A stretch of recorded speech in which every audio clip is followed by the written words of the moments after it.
อินทรีย์สารเย็บพาทินสู้ต่อจากมวยหญิงนะครับสู้ติดอันสองครับพี่น้องครับมวยนี้5 ยกตีสองโอ้ดูดูดัน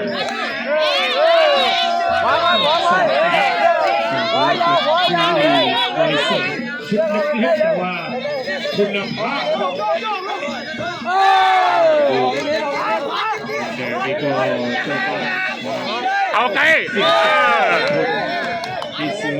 เอี่ยมชาญสิงห์ในการชกยกเดินเข้าใกล้ดูเข้าใกล้เลยนี่ไม่เป็นไรไม่เป็นไรคนที่มาผู้ใหญ่กู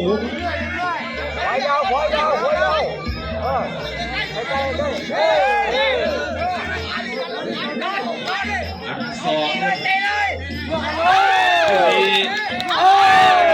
ล็กแต่เล็กคุณภาพนะครับ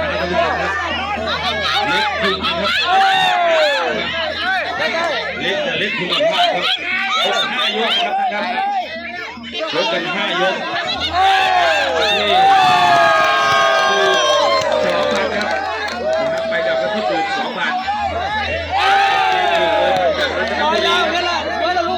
ส่วนเวทีใหญ่อยู่ที่